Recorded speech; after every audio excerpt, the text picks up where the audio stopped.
ইতিমধ্যে আপনারা সকলেই শুনছেন হাদি হত্যার যে আসামি ফয়সাল করিম তাকে ভারতে গ্রেফতার করা হয়েছে। তাকে অতি শীঘ্রই বাংলাদেশে এনে তার বিচার করা হবে। হাদি হত্যার বিচার হবে। কিন্তু হাদিকে যখন হত্যা করা হয়েছিল তখন থেকেই আমরা একটা কথা বলে আসতেছি বারে যে হাদির মৃত্যুর পরে যারা হাদির জন্য মায়া কান্না করতে, করতে পদ্মা, মেঘনা, যমুনা সব একসাথে করে ফেলতেছে তারাই হাদির হত্যাকাণ্ডের সাথে সরাসরি দায়ী। হ্যাঁ? যারা সংবাদ সম্মেলনে এসে বলতেছে আমরা হাদির জন্য হাদি হব তারাই এই হাদি হত্যার পিছনে সরাসরি দায়ী। তাদের মধ্যে সবচেয়ে অন্যতম একজন হচ্ছে যে ডাকসু নেত্রী জুমা। তার একটা ছবি সামাজিক যোগাযোগ মাধ্যমে প্রচুর পরিমাণে ভাইরাল হয়েছিল। সে দুঃখ ভরা ক্লান্ত মন নিয়ে, তার ভাঙা হৃদয় নিয়ে, তার ভাই মারা গেছে না লাং মারা গেছে কে জানে। তার খাবার তার গলা দিয়ে যাচ্ছে না।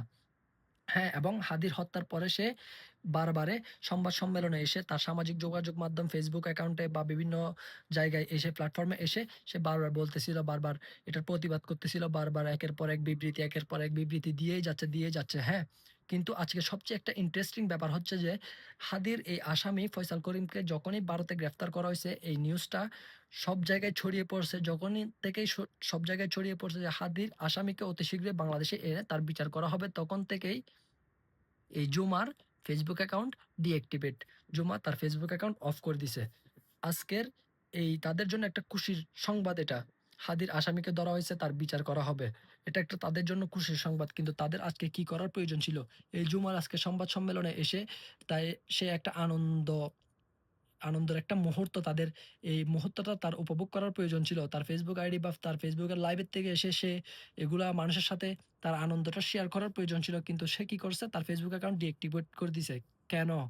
কি কারণে? এর মধ্যে আরো একটা ব্যাপার হচ্ছে যে হাদির যেই দলটা ছিল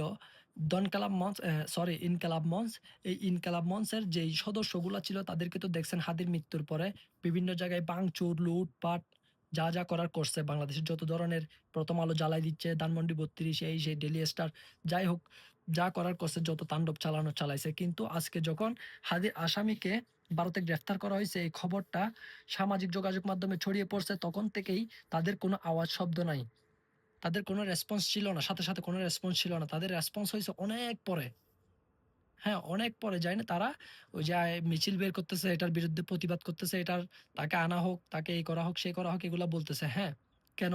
তাদের মধ্যে এত ভয় কিসের? তারা তো আন্দোলন করছিল না হাদির হত্যার বিচারের জন্য। তাই এখন তো হাদির হত্যার বিচার হবে। তাদের মধ্যে আবার এখন এগুলা কি শুরু হইল? হ্যাঁ? আমরা বলছি না তখন থেকে হাদির যে আশেপাশে যেগুলো ঘুরতেছে ওগুলো সবগুলা দায়ী। হ্যাঁ? তো বর্তমান সরকারের প্রতি জনাব তারেক রহমানের প্রতি আমাদের অনুরোধ, আমাদের দাবি থাকবে যে এই ফয়সাল করিমকে এনে ফয়সাল করিমের পেছনে কার হাত আছে, এই হাদি হত্যাকাণ্ডের সাথে কে জড়িত সবাইকে সামনে আনা হোক, সবার বিচার করা হোক। হ্যাঁ, অনেক করে চাইছিল মির্জা আব্বাসের উপর চড়াই দিতে, বিএনপির উপর চড়াই দিতে পারে নাই। তারপর আরেকটা নেগেটিভ দাঁড় করাতে চাইছিল যে ফয়সাল করিম ছাত্রলীগের হ্যান-ত্যান মানে নানান ধরনের কথা বলছিল কিন্তু তারা এগুলা পাবলিকের খাওয়াইতে পারে নাই। এখন এসে আবার যাই হোক এখন দেখা যাবে।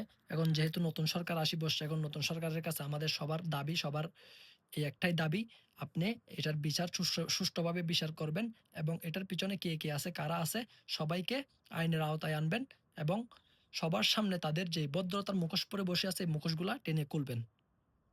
ধন্যবাদ সবাইকে।